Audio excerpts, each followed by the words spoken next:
¿Qué tal? Muy buenas noches, bienvenidos a En el Círculo. Hoy vamos a platicar de adicciones, cómo estamos en el país, cuál es la problemática que enfrentamos, qué estamos haciendo frente a este tema y si está funcionando o no, tendríamos que hacer cosas distintas. Y para platicar de ese tema me acompañan, cosa que me da mucho gusto, Luz Gabriela Hernández, ella es presidenta de la Junta de Servicios Generales de Alcohólicos Anónimos. ¿Qué tal, Luz? Muy buenas noches. Muchas gracias por recibirnos hoy, Mario. Al contrario, gracias por estar aquí. También está José Castrejón, experto en adicciones y exsecretario técnico de CONADIC. ¿Qué tal? Muy buenas noches. Qué gusto y qué honor. Qué gusto. El gusto es nuestro. Y está también Gerardo González Torres, especialista en adicciones y director de clínicas Kleider. ¿Qué tal? Kleider, muchas gracias. Muchas gracias. ¿Lo dije bien? Sí, claro. Muy bien, Kleider.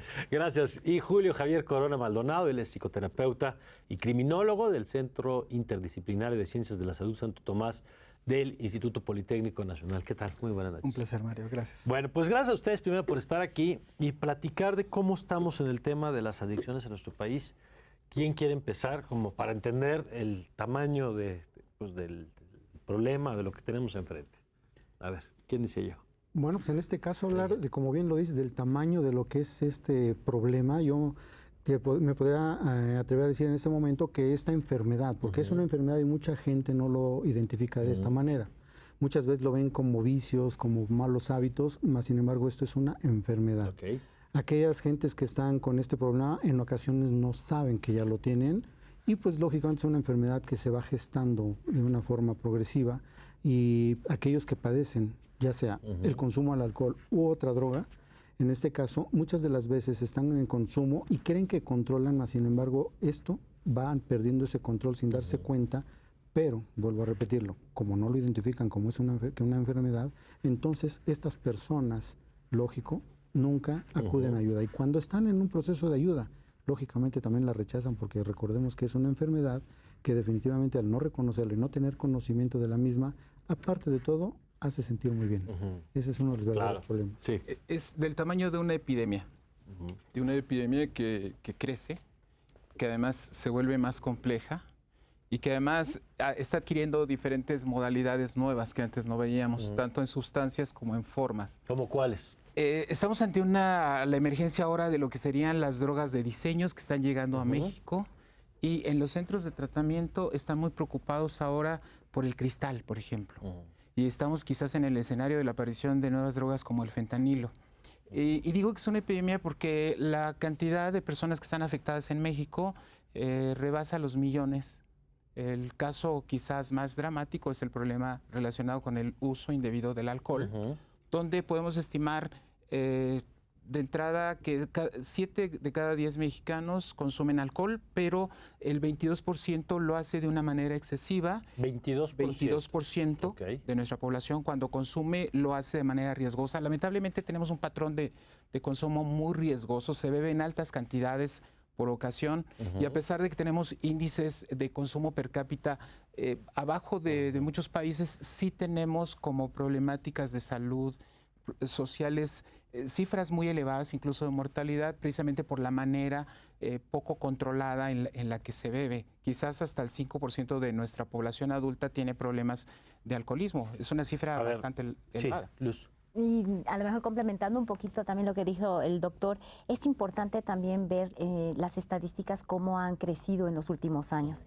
Y la encuesta nacional de 2016-2017 es lo que muestra, ¿no?, que realmente el consumo excesivo ha aumentado, pero sobre todo en la población juvenil y principalmente en las chicas adolescentes.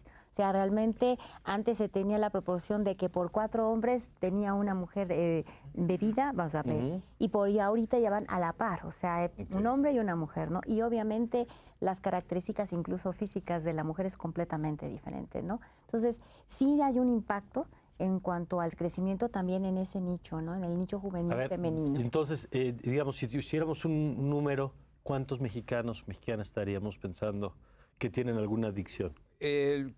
Cuando el problema más amplio y difundido es el problema del consumo de alcohol y el alcoholismo, y podemos estimar en 5 millones el número de personas afectadas en México.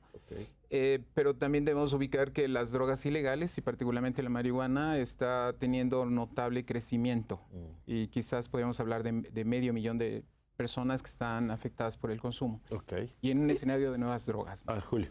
Sí, mira, yo en la coincidencia, y lo estamos viendo como un fenómeno incluso en las unidades académicas, y lo voy a plantear en ese escenario, donde va creciendo, creciendo, y donde el alcohol está siendo el principal detonante. Y sí hay una preocupación por estas drogas de diseño, efectivamente, que si bien en proporción son menores los porcentajes, el alcohol está siendo y sigue siendo el elemento que desencadena y propicia una serie de... Entonces, digo, nada más para aprender aquí con ustedes, que son los especialistas. Lo primero es que adicciones son muchas, o varias, y que el alcohol es la que tiene mayor presencia. Yo lo pondría en ese terreno que sí, y que es el detonante. La encuesta hacíamos referencia, o se hacía referencia a la que encuesta. son los datos más recientes, la del 16-17. El alcohol sigue siendo el elemento que yo diré en este momento que por situaciones de normalización y cultura, pues se propicia y se dan los elementos disponible. Por desgracia disponibles, y la tolerancia social, cultural, familiar que permite el que esto vaya generando un ciclo que no necesariamente favorece y que sumado a una serie de características familiares, sociales, pues finalmente es un efecto de bola de nieve, nos puede llevar a una cuestión epidemiológica bastante severa, pero que además la encuesta también nos está dando cada vez más elementos de todos los factores de riesgo que se están sumando y que el ¿Cómo hecho cuáles? La familia, los procesos depresivos, son las situaciones de riesgo que los jóvenes cada vez están tomando, y es un elemento que las instituciones, y que a lo mejor lo vamos a poder discutir más adelante, todos estos elementos de vulnerabilidad y riesgo que tienen los jóvenes. Si trazáramos una línea, sobre el comportamiento, concretamente en el caso del alcoholismo, de las últimas décadas, ¿qué veríamos? Veríamos que en general en los adolescentes está creciendo, que disminuye la edad de inicio. Ahora hay casos de chicos de 11, 12 años con problemas de alcoholismo. Quizás hasta el 3% de nuestros menores ya en primaria están consumiendo. 3%. 3% con problemas de intoxicación con alcohol en un país en donde está prohibida la venta a menores de edad. Eso no deberíamos de aceptarlo. Y lamentablemente estamos en este fenómeno donde se está igualando el consumo en mujeres, particularmente en mujeres jóvenes, y estamos también en el escenario donde la diversión y muchas de las modas y de los comportamientos culturales se asocian al uso indebido del alcohol. Claro. Sí, aquí hay una cosa muy importante y que debemos de verlo. Como bien lo decían, el alcohol es una de las drogas de entrada, pero es la droga legalmente permitida. Y entonces esto es lo que tenemos mayor accesibilidad. Los jóvenes hoy por hoy es lo que consumen con una facilidad impresionante. En efecto se supone que para menores de edad no tendrían. Ese es por un lado. Y la falta de conocimiento que se tiene con respecto al efecto de una sustancia, los daños de la sustancia y las consecuencias que lleva esta, lógicamente es lo que nos hace estar consumiendo las mismas. El paciente, no olvidemos, esto es una enfermedad.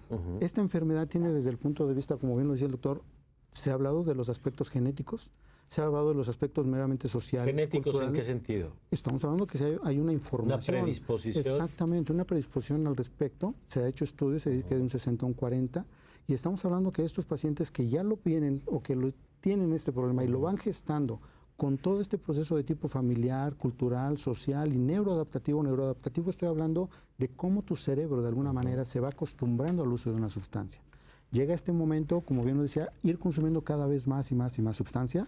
Llega ese proceso donde tu organismo dice, esto no es para mí suficiente, y entonces se inicia la búsqueda de otro tipo de sustancias. Y ahí es donde inician otro tipo de drogas, bien lo decía el doctor Castrejón.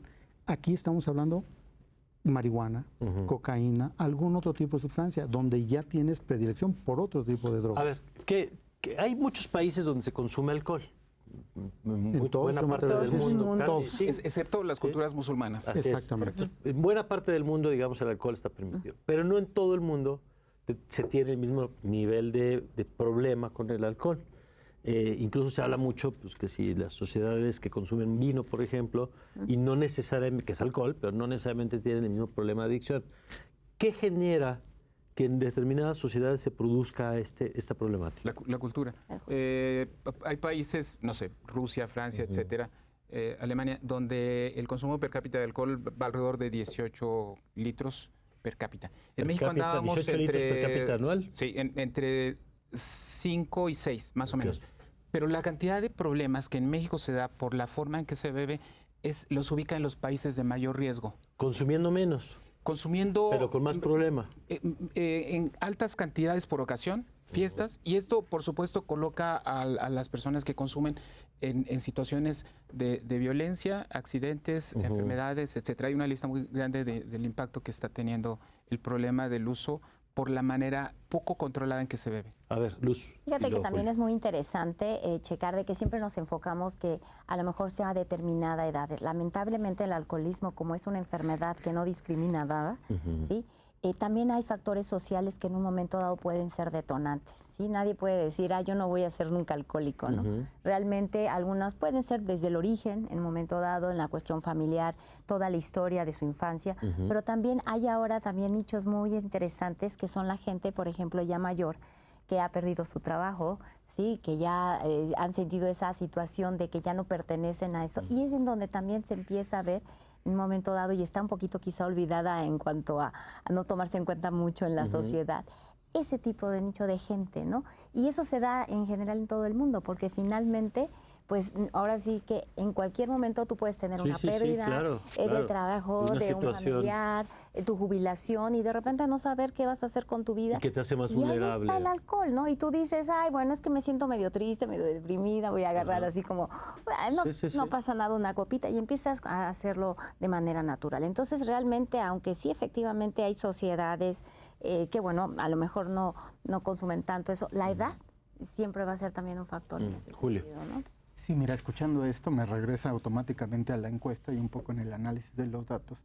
Si bien este porcentaje de consumo excesivo resulta alarmante o resulta de impacto, también en el análisis tendríamos que considerar esto, porque parte en el metaanálisis que se empieza a trabajar con todo esto, se encuentra que incluso puede ser mucho mayor el porcentaje de mexicanos, vamos a aterrizarlo completamente, que si bien no tienen un consumo excesivo, desmedido, sí hay una constante que aún así, en no ser un consumo excesivo, los pone en vulnerabilidad y riesgo, y que eso es lo que está impactando en los sistemas de salud, ¿Y por qué? accidentes y demás. ¿O tiene que ver otra vez con la forma de consumo Me que decíamos parece, hace rato? nada más redondeando quizá, me parece, tiene que ver con la forma de consumo, la normalización del consumo, lo vemos como algo natural, ya digámoslo en nuestra cultura, pero también en esta pérdida de este dato, me voy a atrever a decirlo así, o que de repente no nos jala, es porque la preocupación va enfocada a las juventudes, y entonces el tema automático en los jóvenes, se están iniciando más temprano en los jóvenes,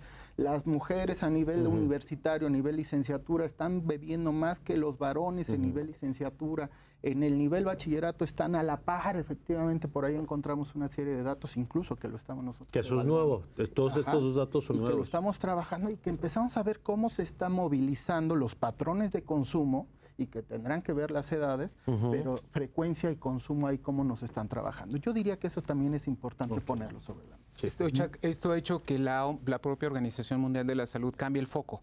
Antes el foco era el alcoholismo, y hoy se utiliza el concepto del uso riesgoso del alcohol. Okay.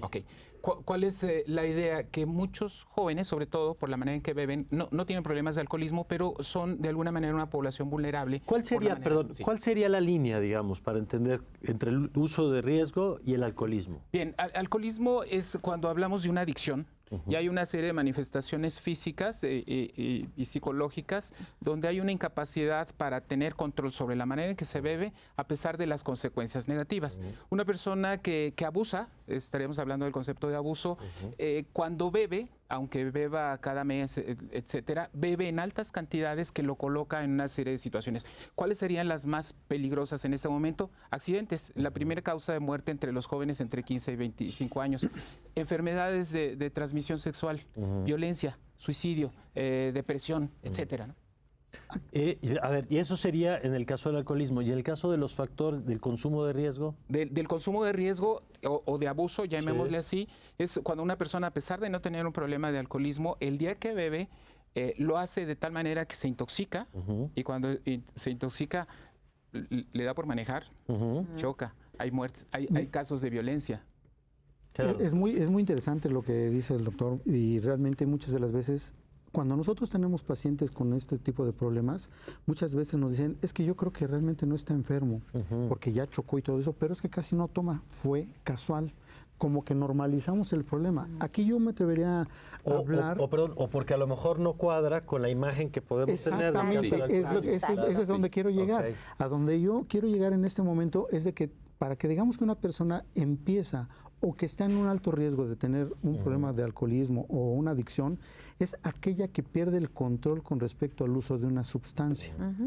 Nada más una, la que sigue, la última, la del estribo, no chocó, llegó a su casa. Está bien, pero esta persona ya no controla. Es algo muy parecido a lo que nos dice, pero la mayoría de las veces mi familiar, como no ha chocado, no ha perdido, no ha tenido... No lo veo como un tema de riesgo, claro. Pero ya está teniendo algún tipo de situación que lo está poniendo con una alerta y que está diciendo, cuidado, no puedes en su momento alerta detenerte. Porque puede tener en esas circunstancias riesgos, pero también porque es muy fácil que... Y estamos hablando del paciente específicamente, pero muchas veces la familia lo normaliza. Es que es normal, se puede divertir, o sea, esto lo hace cada mes, no pasa nada, esto no sucede. Entonces no se dan cuenta cómo la enfermedad va gestándose y lógicamente va generando problemas tarde que temprano. Pero lógica también, ya el alcohol, esta sustancia que estoy consumiendo, ya no me genera el placer que yo quisiera. Y necesito... Y ahí estamos hablando de los jóvenes, de estos jóvenes de los que hemos hablado, donde dicen, ahora busco. Y con eso de que hay hoy ciertas drogas que son naturales y que según no hacen daño, y bueno, pues todo lo meten en lo natural, ¿no? O que son místicas religiosas, y todos muy místicos y muy religiosos consumiendo este tipo de sustancias, ¿no? Bueno, vamos a hacer un corte y vamos a regresar un poco con este asunto de cómo es que se va dando la normalización, el tema de marihuana, que además está hoy en el centro también de la conversación, y qué estamos haciendo como país en torno a estos temas. Lo platicamos, si les parece, regresando de la pausa.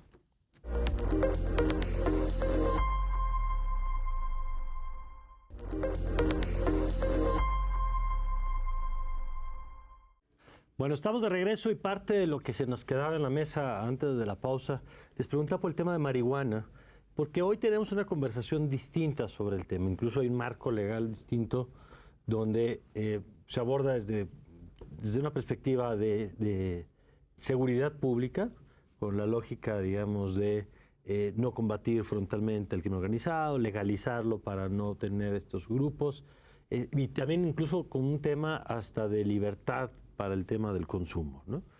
Pero en esta mesa, desde la perspectiva de la salud, desde la perspectiva de la adicción, ¿qué representa este tema en nuestro país?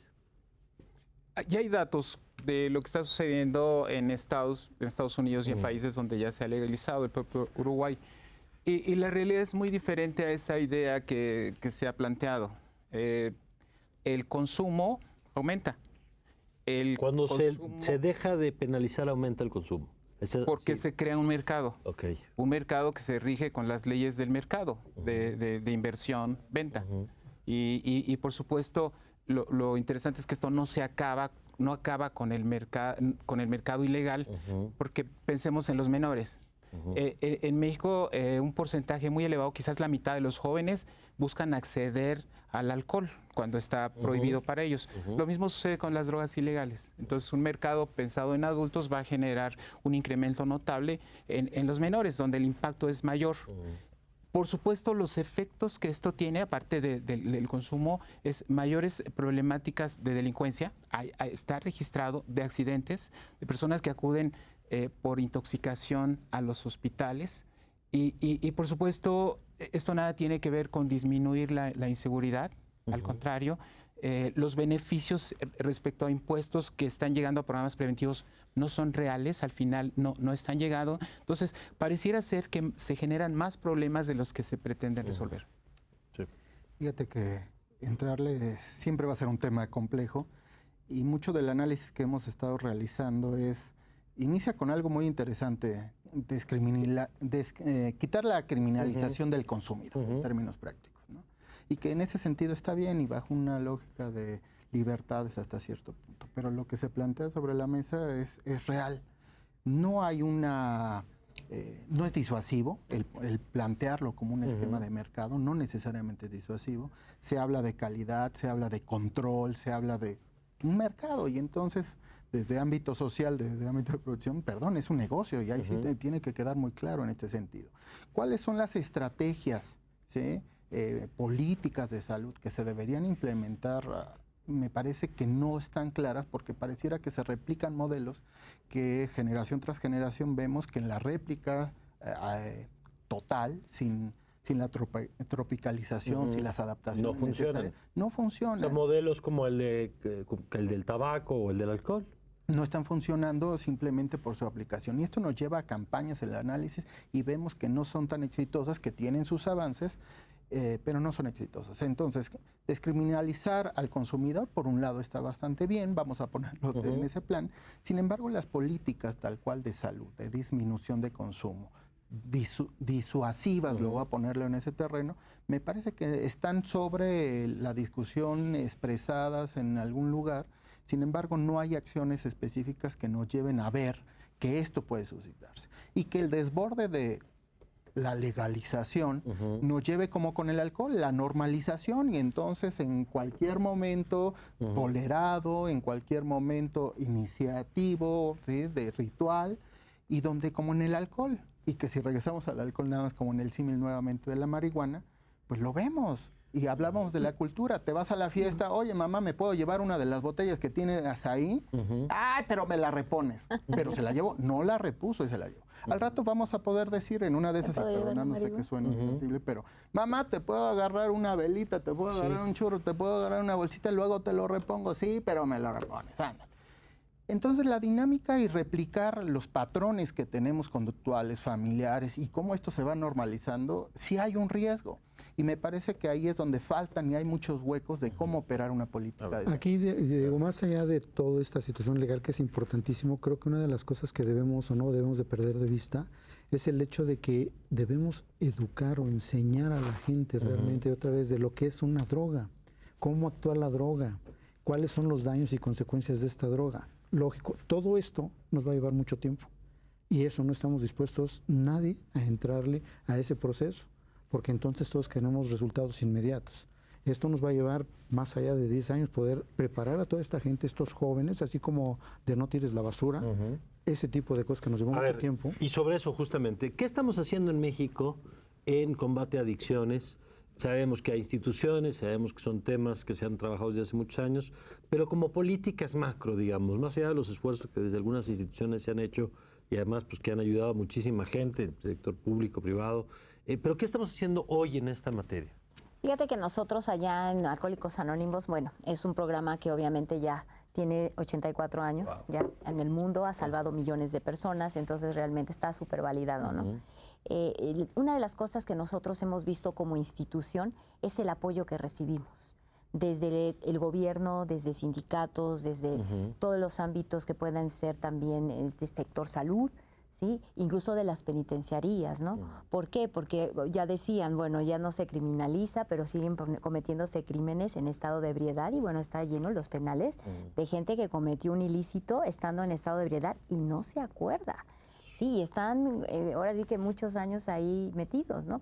Entonces, yo creo que es también poder trabajar en conjunto, ¿sí? Entre todas las instituciones. Aquí yo tuve la oportunidad que el doctor Castrejón de abrirnos la puerta también con el gobierno, ¿no? Y realmente llevar ese mensaje de lo que es una adicción, de lo que es la enfermedad, bien lo dijo aquí también el doctor, es una enfermedad porque no lo entendemos. Siempre estamos discriminando al adicto, ¿sí? Es que no le echa ganas, es que no tiene fuerza de voluntad, cuando en realidad es una persona que necesita ayuda. Entonces, si las instituciones que en un momento dado nos dedicamos quizá a tratar de recuperar a la persona que sufre de una adicción, en este caso en el medio de alcoholismo, bueno, pues el apoyo que nos puedan brindar todas esas instituciones. ¿Y está pasando, Luz? Sí, la verdad es que ahorita, lamentablemente, precisamente por el disparo que ha habido en el alcoholismo, de veras todos los sectores nos están apoyando. A ver, y lo pregunto porque quizás los que nos están viendo han visto esta campaña de mira cómo... Juntos por la Paz, ¿no? Exacto. ¿No? El paraguas verdes, ¿no? El de mira cómo se relaciona con sus amigos, mira sus hábitos, mira la relación, que me parece que es interesante porque quizá no hemos tenido mucho de eso, pero desde la perspectiva de los especialistas, saber cómo están viendo esta campaña y si está completa o si va acompañada luego de las instituciones pues que den cauce a los que puedan reaccionar ante una campaña así. Por supuesto, es un esfuerzo muy visible, muy notable. Se está haciendo una campaña con spots extraordinarios, excepto aquellos que están hablando de drogas que no existen en México, y eso sabemos es un error porque más bien se promueve el consumo. Ahí no están cuidando mucho esas formas, pero en general es un esfuerzo importante. Sin embargo, una campaña por sí sola no tiene capacidad de reducir el consumo, porque se requiere de una acción integral, amplia y sostenida, y una respuesta que se multiplique en todo el país. La campaña es tal cual el paraguas, ¿no? Ahora sigue como el emblema. El detonante. ¿Qué acciones tendrían que estar acompañando eso? Fundamentalmente, y aquí se ha enfatizado, una acción masiva en todas las escuelas, desde los primeros grados de educación socioemocional. Porque es importante, países de Europa que están cerrando cárceles, que están disminuyendo de 35 a 5% el consumo de drogas, le han apostado a las escuelas. Finlandia sería un caso extraordinario, Suecia sería otro caso, Francia está disminuyendo algunos casos, porque le están apostando a la educación socioemocional en las escuelas. Complementar la formación cognitiva con el desarrollo de habilidades. ¿Qué tienen en común todos los problemas de adicciones? Una falta de control en los aspectos emocionales, la misma violencia, los trastornos alimenticios. No solo es el tema de la sustancia y los efectos que tiene, sino las condiciones que hacen que la persona la consuma. Puedo decir algo que quizás a algunos no les guste, pero el problema de las adicciones no son las sustancias. Son una manifestación que puede tener formas, por ejemplo, de comportamientos adictivos como la ludopatía, como la adicción digamos, a la pornografía, etcétera, etcétera. El problema de fondo de esto, de la violencia, de los trastornos alimenticios, son problemas de falta de control emocional. Situaciones que no... Y eso pasa por la infancia. Y pasa por la carencia de familia, por ejemplo, que estamos viviendo, y una educación que se centra no solamente en los conocimientos, sino en la formación integral del ser humano. Desde que esto lo hablamos, bueno, lo mencionaba hace un momento, donde tiene que ver desde el aspecto genético, social, cultural, familiar. Todo eso lo tiene desde que nace este niño, desde que nacemos todos, y lógicamente esto va gestando o va alimentando las cosas que vamos a ir haciendo. Y de ahí va generándose las situaciones de cultura. Todos festejamos por todo y por nada. Claro. Son las cosas. Para poder estar en un grupo social, yo debo de hacer exactamente lo mismo que el resto, si no, no pertenezco a ese lugar. Desde el punto de vista meramente neuroadaptativo, el problema es empezar a consumir para que a nivel cerebral empiece un acostumbramiento de la misma. Y a nivel meramente de tipo familiar, una familia que tiende a generar procesos de estar ayudando, solapando, estar generando procesos donde el paciente nunca se dé cuenta de las consecuencias. ¿Qué es lo que tenemos o debemos de empezar a hacer el día de hoy? Bien lo decía el doctor Castrejón. Estamos hablando que un trabajo muy, muy arduo en donde tenemos que trabajar con familia. ¿Qué es lo que tienes o debes de hacer a nivel social? ¿Cómo tienes que manejar tu situación cultural? ¿Y por qué no debes de empezar a maltratar a nivel de sistema nervioso con tantas sustancias? Me lleva otra vez a retomar, hablábamos de los factores de riesgo y vulnerabilidad, y entonces nos lleva al otro lado de la moneda, los factores protectores que tiene las instituciones, y hablemos desde la familia hasta las instituciones educativas o cualquiera que brinda un espacio. A lo mejor es una obviedad, pero cuando hablamos de la familia, ¿de qué hablamos? O sea, como un factor de protección, ¿de qué hablamos? La campaña que mencionas a mí me parece maravillosa, salvo que me estoy confundiendo y ahorita me corregirán. Pero es esta intención visual de ponle atención. Escucha sus hábitos. Hablamos de eso. Mucho de lo que ha sucedido en la familia y tiene que ver con los aspectos socioeconómicos. Padre ausente, madre ausente, nuevas conformaciones familiares. Hablamos de todos estos elementos que no en un sentido, no hablaremos de que esté bien o esté mal, ¿no? Sin juicios de valor. Pero cómo se está moviendo también ahora las dinámicas entre los grupos y en este caso familiares, que dejan la imposibilidad a muchos jóvenes o a muchos miembros de esa familia de poder tener un contacto, de poder tener este desarrollo socioemocional del cual se hace. ¿Por qué? Porque es en la interacción, es en el feedback. No nacemos con la dosis, aunque algunas teorías dirán, iba a utilizar una palabrota que se plantea desde las posturas dinámicas, pero bueno, se mama, ¿no? Y es a partir de la alimentación que te brinda el núcleo familiar en este sentido. A eso nos referimos. Esto no quiere decir que entonces volquémonos y la familia está todos encima en una cuestión paranoica y entonces no, hablamos de las relaciones sanas, hablamos de las relaciones que la permiten comunicación, el crecimiento, la comunicación, y que estos elementos se dan. Ahora también no solamente la familia, si me regreso a los jóvenes que de repente son este foco, y tiene su razón de ser, hablamos que las instituciones educativas, los jóvenes están pasando muchísimo tiempo, casi el equivalente a la interacción con las familias o a veces mucho más. ¿Qué está pasando con las instituciones en sus programas institucionales, en sus programas transversales? ¿Pero qué hablamos ahí? ¿De escuelas? De las escuelas, de las instituciones O educativas. sea, ya no solamente la primaria, digamos, sino ya la educación. Me parece que la educación básica en general, la educación media, que es un elemento de vulnerabilidad. Y hoy tenemos elementos en esos niveles, que yo sé que eso pertenece en principio más al campo educativo, pero ¿estamos metiendo estos temas y este tipo de contenidos? Lo interesante es que existe ya el desarrollo de los contenidos, las metodologías, las técnicas, que se llama desarrollo de habilidades para la vida.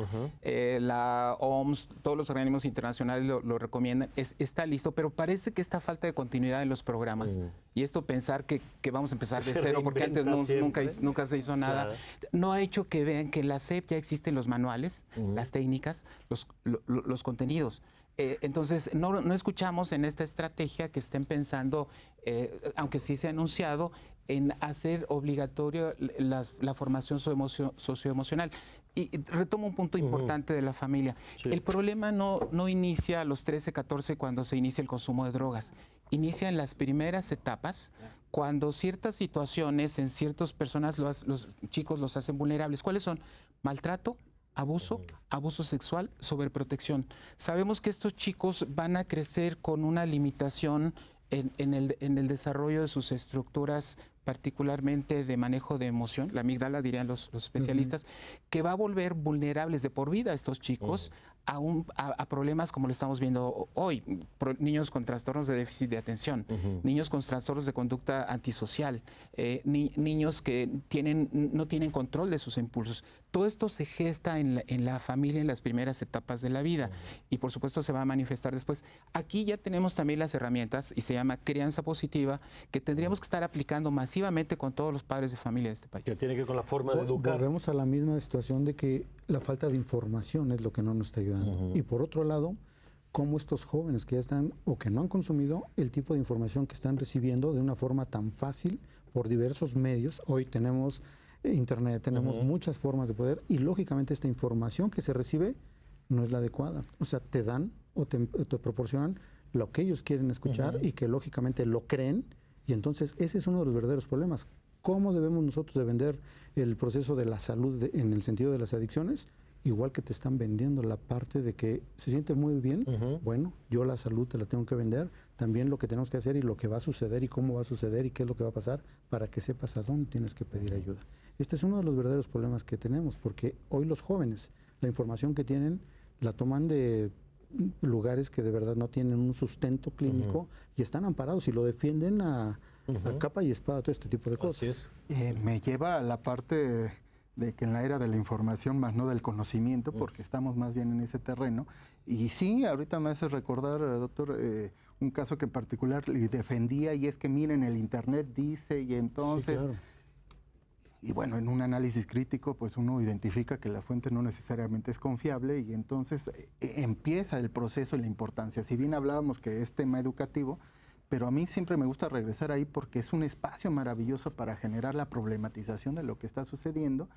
Y yo siempre diré que aparte de la información que no nos lleva necesariamente al conocimiento, la recuperación de buenas prácticas en políticas, porque efectivamente... ¿Cómo cuáles? Y me refiero a los programas, porque desde la reforma del bachillerato, y me voy a regresar a bastante, se hablaba de las competencias socioemocionales, efectivamente, y tiene un antecedente todavía mayor. Y esto quedó en el cajón. Y cuando se veía una necesidad y fue producto de análisis y que podía sumar, lo pongo nada más así como sobre la mesa, esa parte de la competencia socioemocional, y que aterriza mucho de lo que el doctor Castejo nos está planteando, ¿no? Pero al final empezamos como tabula rasa, y un grave problema que tenemos en este sentido es que vamos como el clásico cangrejo, hacia atrás. Me llama la atención que cuando yo les digo qué tenemos que estar haciendo, qué estamos haciendo, el foco lo han puesto en estas rondas en la educación. Es decir, en la formación, en niños, en las escuelas, bachilleratos, cosa que me parece muy bien por lo que apuntan sobre el tema emocional y el tema formativo y el tema de la familia. Sí. En otros espacios de la vida pública, además de estos que estamos diciendo, ¿dónde tendríamos que estar interviniendo? Por ejemplo, pienso en el sector salud. Sí. Digo, que me parece interesante que ustedes están atendiendo al origen del tema, ¿no? Sí. Pero pensando en que ya tenemos este problema, ¿ahí qué tendríamos que estar haciendo? A ver. Mira, yo creo que más que nada lo que se busca es la cooperación. La cooperación de las instituciones precisamente con las otras, con las demás instituciones, ¿no? Sean educativas, sean de salud. Que entendamos realmente la problemática todos. Digo, el origen es realmente la persona. Y realmente se afecta tanto que en sus relaciones sociales que se define como una enfermedad de tipo social, ¿sí? Por las relaciones que tienen. Entonces, bueno, nos podemos dirigir en un momento dado a atacar, digamos, esa situación en cuanto a sus relaciones personales de la persona enferma, pero también debemos atacarlo a nivel de entorno, porque en general, obviamente, un adicto va a causar problemas. Y además, alrededor. es un elemento recurrente que han planteado, la idea de cómo los valores o las formas de relacionarnos o los estándares de lo correcto, de la fiesta, de la pertenencia que decían, ahí están de fondo. Vamos a un último corte, si nos lo permiten, y regresamos con el tema, porque estoy seguro que hay gente que nos está viendo y que en este tema inevitablemente la pregunta es, yo conozco a alguien en mi familia, mis hijos me preocupan, ¿qué hacemos en ese sentido? ¿No? Si les parece, lo platicamos ahorita. Claro. Regresando a esta pausa, ya volvemos.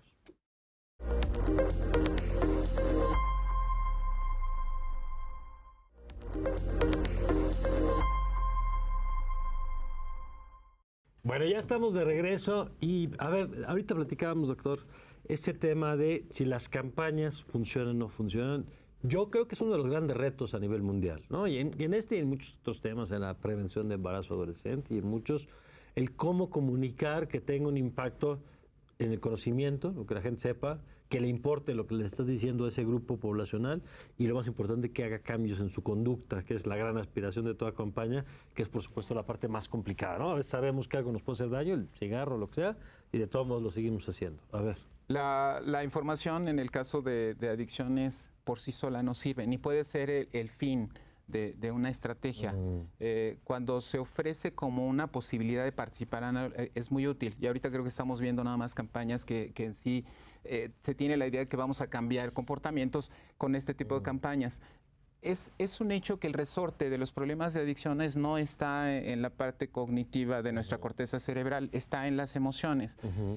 Campañas que tienden a decir no lo hagas, hemos visto como por ahí si fuera, como decía Luis hace rato, un asunto de voluntad nada más. Tienen el efecto contrario, causan más el interés por consumir. Campañas que hablan de drogas que no existen en este país generan interés. Y además pensemos un poquito si las personas no saben sobre los daños del tabaco, por ejemplo. Sin embargo, hasta los médicos fuman. Significa esto que el problema no está en el conocimiento, sino está en resortes emocionales, y ahí es donde las drogas tienen un efecto a veces de aliviar tensiones. Ese es realmente el problema por lo cual consumen. Y nos lleva justo a la pregunta, ¿qué hacemos cuando alguien vemos que tiene este tipo de comportamientos? A ver, y retomo eso, porque seguramente quien nos está viendo quiere saber, pues primero, quizá por donde arrancamos esta mesa ¿es un problema o no es un problema? Porque ustedes bien han dicho, primero, drogas como el tabaco o el alcohol están presentes en nuestra vida, están normalizados, no necesariamente toda la presencia de alcohol representa ni el tema de riesgo, ni el alcoholismo, sin que eso signifique que estemos haciendo aquí apología, simplemente decir que hay niveles, digamos. Pero entonces, ¿qué tendríamos que mirar de entrada cuando tengamos a una persona en nuestro entorno que pueda ser referente para estos temas? Claro, pues mira, una de las cosas que se deben de empezar a manejar directamente, y hablo en el sentido de una familia, no te voy a hablar en un contexto general, te hablo de una familia. Lo primero que debe de hacer es mantener la calma, que es una situación muy difícil. Esta es una situación muy difícil por la situación que están viviendo con un paciente con estas características, que ha perdido control en todos los aspectos de su vida. Entonces, lo primero que tiene que hacer es mantener la calma. La segunda es informarse realmente de lo que es esta enfermedad y a dónde acudir para esta enfermedad, que le puedan ayudar a él y a la familia. No es solo el problema del paciente, sino que es un problema de la familia y del paciente. Muchas familias llegan a los centros de tratamiento y nos dicen, ya te traje a mi paciente, ya de ver qué haces con él, y yo ya vengo, ¿cuándo vengo por él? No. Ya me lo reparan aquí. No, lo que necesitamos nosotros es que este este paciente y esta familia se comprometan a todo un proceso de cambio para ver esa situación familiar, social, cultural, cómo está desenvolviéndose en todos ellos y que empiecen a generar cambios. Pero punto número 1 es que ellos deben de mantener la calma, informarse bien, estar en centros de tratamiento que realmente sean profesionales y que tengan conocimiento con respecto a todo esto, no lugares donde pues, en ocasiones son maltratados, no quiero generalizar, pero pues en ocasiones son vacunados estos lugares donde es maltratado el paciente, es vacunado para que nunca en la vida quiera llevar un tratamiento. Un tratamiento sí sale van a hacer peor. esto. Exacto, entonces debemos de hacer ese tipo de cosas. Julio. Compartiendo y estando totalmente de acuerdo, si me permite así decirlo, doctor. Pero también algo que está sucediendo y que me lo encontré en esta semana y que fue así importante para plantear en esta mesa es que también existen las instituciones donde si no va el enfermo, no hay ningún tipo de contención y apoyo a esas familias que reconocemos como una familia enferma. A veces no nos gusta el modelo o el planteamiento de que si el alcoholismo o la adicción es una enfermedad, pues la familia puede ser que esté enferma o está enferma por los procesos de tolerancia, por los diferentes elementos que se dan Por en esa esos dinámica. elementos emocionales. Esto que hablábamos, ¿no? Que enganchan y mantienen una dinámica que no les permite. Si bien la toma de conciencia, la voluntad y la problematización que se tiene que dar de qué está sucediendo es importante, también hay instituciones, y me tocó en esta semana rapidísimo, lo planteo, llega un caballero buscando apoyo a la institución, y pues de repente buscaba y el dicho fue, necesito a alguien que sepa de adicciones. Pues ahí búscate. Pues estoy en el salón 8, pues si yo le puedo servir, no sé si sepa, pero adelante, vamos. Y empieza a dar un discurso informativo, mi intervención, llamémoslo así, y de repente me di a la tarea de, a ver. ¿Qué es lo que está buscando? Sí. Y al final después de todo esto, sin entrar a detalle, me dice, gracias, porque me parece que por primera vez entendió. Nosotros somos los que lo necesitamos. No sé qué pase con mi enfermo, pero nosotros estamos... O sea, la familia la familia la que estaba pidiendo la ayuda. Y el caballero estaba buscando quién nos atiende a nosotros, ¿no? Claro, y esta necesidad de reconocer que también este núcleo, que también esta necesidad o esta falta de... pues está presente en los diferentes actores, pero como en muchas patologías, como muchas enfermedades, nos gusta trabajar con el enfermo. Claro, retomando nuevamente lo que dice el doctor en este caso, la familia efectivamente es la primera que pide la ayuda. El paciente no lo solicita la mayoría de las veces. La familia es quien lo pide. Entonces, nos damos cuenta que a quien debemos de abordar en primera instancia es a la familia para que entonces este paciente se dé cuenta que ellos cambian y podamos ayudarle. Este es uno de los principales problemas, ya que el paciente como tal difícilmente va a llegar y decir yo quiero ya un tratamiento, muy difícil. ¿Por qué? Por el proceso que hace la droga en su organismo. Y entonces debemos de informar a la familia cómo debe de actuar, cómo debe de trabajar, qué es lo que tiene que hacer para que este paciente empiece a pedir ayuda. A ver, y en ese sentido, pero déjame regresar un poquito más para atrás, ¿cuáles serían esas señales que las familias tendrían que mirar? Porque a lo mejor hay casos donde es muy obvio, pero hay otros a lo mejor donde, como apuntaban al principio, pues es de vez en cuando, se enfiestó, ¿no? Y le ponemos una coartada que quieras para justificar cuando a lo mejor hay un tema de riesgo ahí. A ver, Luz. Sí, fíjate que hablando de alcoholismo hay una definición, me gusta mucho la doctora Marty Mann, que dice, el alcohólico es aquel que tiene problemas en todos los aspectos de su vida por su manera de beber. Entonces, efectivamente, a veces no queremos detectarlo, incluso como misma familia, ay, no puede ser mi esposo o mi hijo alcohólico, ¿no? Pero sí hay características muy especiales, ¿no? De las personas que en un momento dado padecen esta enfermedad. Generalmente obtienen una seguridad ficticia, ¿no? Cuando están tomando, a veces toman en los momentos menos oportunos. El típico de que también yo puedo controlar la bebida y voy y juro y por 8 años no tomo, pero al terminar los 8 años me voy de festejo y vuelvo a tomar, ¿no? Entonces, son cuestiones y detallitos que a lo mejor también pueden ir observando. Y una cuestión muy importante que también debemos entender, y lo decía muy bien aquí el doctor, es que estamos hablando de un enfermo. Entonces, a veces es muy difícil lidiar con estas personas porque atacan a todos, se pelean con todos, hieren a todos, pero finalmente tenemos que comprenderlo, ¿sí? Y en un momento dado también soltarlo, ¿sí? En el caso, por ejemplo, de Alcohólicos Anónimos, el programa va dirigido específicamente al enfermo. A lo mejor el primer contacto va a través de la familia y bueno, ya los alcohólicos se harán cargo del alcohólico porque ya será el puente de conexión entre ellos. Y a veces dice, bueno, ahora déjemelo a mí porque aquí yo lo voy a tratar de convencer, ¿no? No retener ni forzar, no tienes que obligar a nadie, porque entonces no va a funcionar, ¿no? Al contrario, vas a generar miedo. Entonces yo creo que debemos de estar atentos a las características de las personas, porque muchas veces lo vemos normal, cuando en realidad se te hace el gracioso de la fiesta, etcétera. ¿Y cuál es el que está haciendo, ahora sí que el que pareciera muy feliz y es el que está sufriendo? Esto que mencionas es muy interesante y preguntabas cuáles son los puntos que podríamos ver o visualizar en un paciente. Primero que nada, el consumo y pérdida de control con respecto al consumo, pero tienen características muy particulares el paciente. No lo voy a decir de forma peyorativa esto que sucede en el alcohólico y en el adicto. Tiende a mentir con una facilidad impresionante. Tremendo. Son personas sumamente seductoras, y seductoras me refiero a que todo mundo le caen bien, a todo mundo. ¿Cómo que lo corrieron de la casa? No puede ser, si es muy buena gente y todo. Y es cuando le digo, pues llévatelo a tu casa 15 días a ver cómo te va, ¿no? La otra es manipulador. Logra lo que quiere, como quiere ¿Y eso es común a varias adicciones? Estamos como es una característica del adicto prácticamente. Otra es un proceso de mucha soberbia. A nadie le puede enseñar nada, él todo lo sabe. Lo único que no sabe es cómo manejar su vida, es lo único que le falta, ¿no? Y la otra es un término muy de programa que se dice conmiseración, donde si tú supieras cómo sufro, tú también estarías tomando, se victimiza, hace todo ese tipo de cosas, y todo el mundo le cree todo esto. ¿Por qué? Porque lo quieren y ven que efectivamente está así, y entonces esto va acrecentando toda su problemática de este paciente. Entonces se requiere la ayuda de un profesional, en este caso la psicoterapia, un médico, primero que nada, desintoxicarlo, habilitar para rehabilitar. Es lo que tenemos que hacer con un paciente de esas características. Lo mismo debemos de hacer con esta familia, que debemos de habilitarla para que identifique todos esos elementos y sepa cómo conducirse ante ellos. No que lo trate, sino cómo voy a conducirme ante esta situación.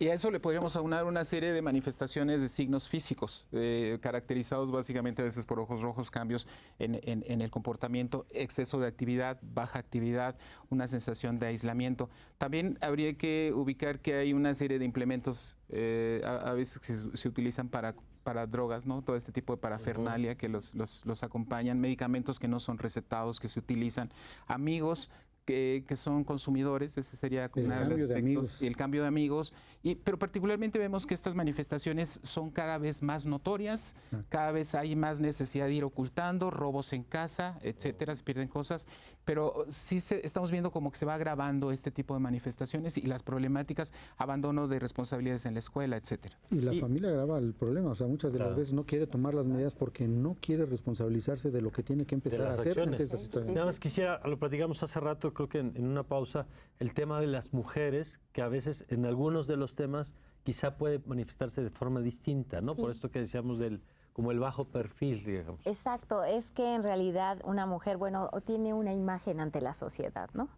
Y el hecho de pensar que pueda tener una adicción o ser alcohólica, pues realmente daña esa imagen. Entonces, viven su adicción de manera diferente al hombre, ¿sí? Muchas veces lo ocultan para no ser criticadas, o a lo mejor son las que más se tardan en pedir ayuda por vergüenza. O la familia las cubre. O la familia, A mí me contaba una compañera de allá, de Alcohólicos Anónimos, una señora preciosa, de estudios, maravillosa, y decía, yo esperaba que toda la gente se durmiera en mi casa para poder salir en la noche al Oxxo que estaba enfrente, comprar mi bebida.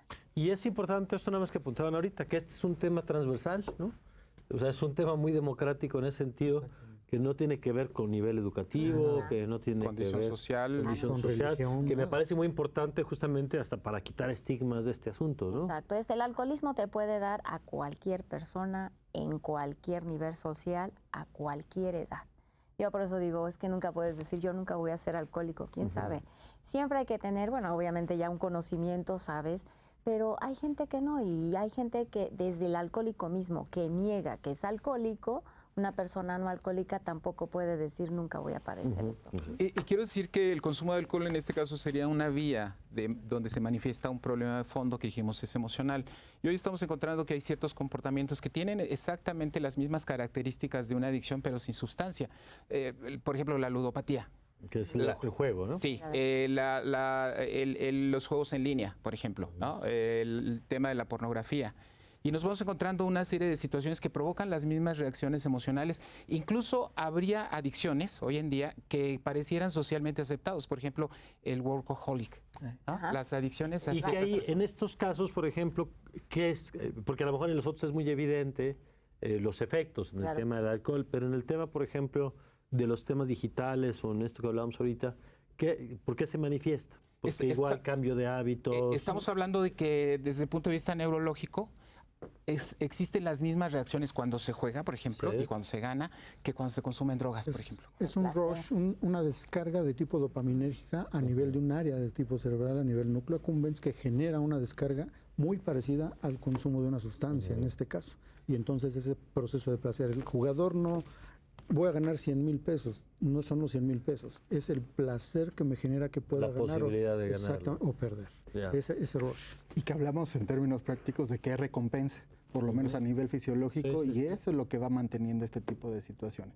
Pero que incluso se vuelven socialmente adaptables, ¿no? Adaptativos, tolerables hasta cierto punto, y que si vamos a hoy en día a los casinos o los jóvenes hoy en día sentados frente a la consola, también va una cuestión ahí de hacinamiento, de falta de desarrollo de integración de competencias socioemocionales, habilidades sociales, pero que incluso yo pondré ahí sobre la mesa nuevamente la familia, que está ahí presente y ausente al mismo tiempo, ¿no? ¿Por qué? Porque lo prefiero, decíamos hace rato, prefiero que tome aquí y no sé dónde ande, pues prefiero que esté ahí jugando, a que se vaya con quién sabe quién, y entonces se vuelve esta misma dinámica de la familia, ¿no? Más adaptativo, dirían algunos, no lo sé, yo lo pongo con sus comillas, pero se vive el mismo proceso en la familia y en las instituciones. Pues muy interesante, Avi. Yo la verdad es que me encanta tener este programa porque tengo la oportunidad de platicar con gente que sabe de estos temas como ustedes. ¿Dónde pueden, si quisieran tener más información, acercarse con ustedes? Bueno, nosotros estamos en la Junta de Servicios Generales de Alcohólicos Anónimos. Nuestra dirección es Avenida Congreso de la Unión 258 bis, es nuestra oficina. Tenemos una página web, www.org.mx, donde hay un directorio nacional y se pueden dirigir ahí a ver a través de la dirección que tengan cuál pudiera ser el grupo más cercano que tuviera, ¿no? Y obviamente somos grupos tradicionales, nosotros no tenemos cuotas, no tenemos tampoco granjas, ni tampoco lugares de reposo, simplemente son grupos que sesionan 1:30 diariamente. Y bueno, pues donde los estamos esperando con los brazos abiertos. Sí. Yo quiero recomendar precisamente la línea de vida que se anuncia en esta campaña, que es un teléfono que funciona 24 horas del día, gratuito, que tiene un equipo de profesionales. Es el 01800-911-2000, le dicen línea de vida, y creo que es la mejor opción para acercarse. Incluso recomendaría que antes de acudir a un centro de tratamiento de dudosa calidad, ¿no? Como se conoce, hablen primero y investiguen si se trata de un servicio de calidad, porque sí hay lugares donde abusan de los usuarios. Claro. Muy bien, pues yo te voy a hablar de Clínicas Clayder. Clínicas Clayder tenemos un tratamiento de 2 semanas de internamiento, 1 año de seguimiento, tratamiento para el paciente, desintoxicación, atención médica a las 24 horas, hacemos un diagnóstico de tipo psicométrico médico y asignamos un terapeuta individual y terapeutas básicamente de tipo grupal. Damos terapia para lo que vienen siendo los padres y damos terapia hacemos un grupo de familias para jóvenes o padres de jóvenes y hacemos un grupo también de seguimiento para los jóvenes que no quieran hacer un proceso de tratamiento, ayudarlos a que ingresen y uno de seguimiento también. Y nuestro teléfono es el 5682-4500, lo repito, 5682-4500, y estamos en Avenida San Bernabé 845, en la colonia San Bernabé también. Es Julio. Y en mi caso, bueno, yo también invito a que busquen información confiable, seamos críticos en la búsqueda de opciones, ya que estamos metidos en esa dinámica, buscar opciones de calidad en este sentido. Y bueno, nosotros nos encontrarán en el Centro Interdisciplinario de Ciencias de la Salud, estamos ubicados en el casco de Santo Tomás, en el Instituto Politécnico Nacional. Más nos pueden ubicar en el Facebook, SIX, Santo Tomás, así es más fácil, por ahí a lo mejor aparece en pantalla. Pero ahí nos pueden buscar desde la página oficial, el instituto, y está implementando el Instituto Politécnico Nacional, como muchas instituciones educativas que están contra las adicciones, y que esa es una estrategia maravillosa, la RIECA, las instituciones que están sumadas en contra de las adicciones. están implementando programas, nosotros en particular un nuevo programa piloto para la disminución del consumo. Y bueno, estamos a sus órdenes. Muy bien.